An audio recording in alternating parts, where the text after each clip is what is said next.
Hi, I'm Troy McClure. This is Melbourne Mini Trucking. Is that what you want? I bought off a bloke named Brad out in Whittlesea, which is just north of Melbourne. He was the original buyer of the truck, and then he painted it the colour that it is today. And he put a nice set of rims on it, and the car was static and had a V6 in it that just needed some love, really.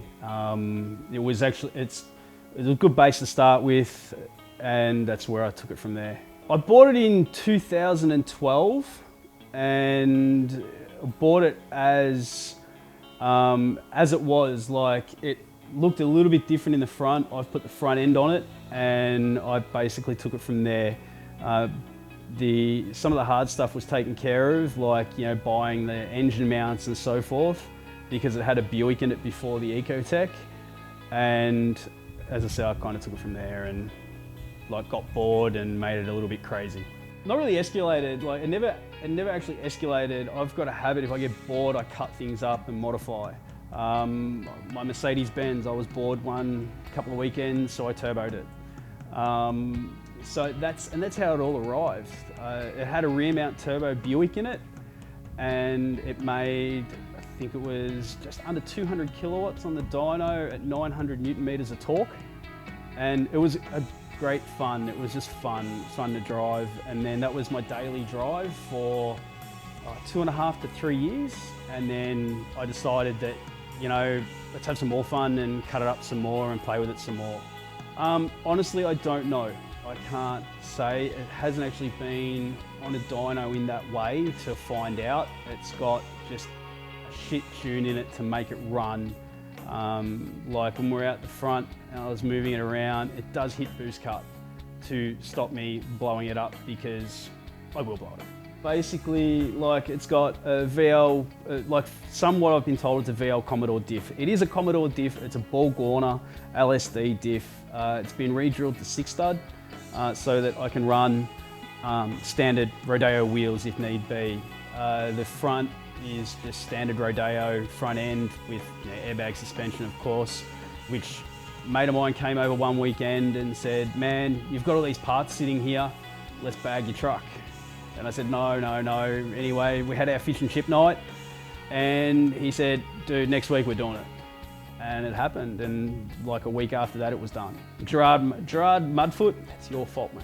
The turbo setup it's a standard Ecotec motor. It's got an extension spacer plate under the plenum.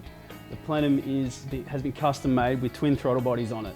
It runs into twin water to air coolers, which are both 3-inch in and out with a 5-inch can on them for just decent intercooling. It's more efficient to do water to air, as I've learnt over the years.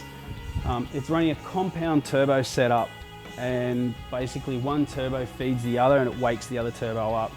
The turbo, you could say family, you could say RT76s. They are eBay specials, not going to deny it. They're eBay specials, but one is radically smaller than the other. The rear housing on one is like a 0.68, and the other one is a 0.92 from memory. And the front houses are both exactly the same size. So as it comes on boost, the first turbo comes in at about 2000 RPM, it wakes up really hard, and then it wakes up the second turbo. And that's what actually gives you more torque down low, which is what I'm trying to achieve. More torque down low, which gets you up and going. If someone else wanted to build something like this, what would you say? Get a real job and take up a drug habit, because it's got to be cheaper. Sorry, you can't use that, can you? Hey, there's no shortage. Sorry, man.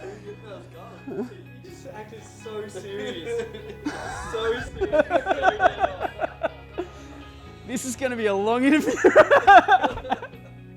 A mate of mine, Adam Berry, who owns A&R Trimming, who owns A&R Trimming now, when he originally did my interior, he did it out of his garage one weekend. I dropped one seat off to him on the Saturday morning, and he rang me the Saturday night saying, "Dude, just come around and check it, make sure it's what you want," because I wanted some differences about it. Like, I've had the seats bucketed a bit more.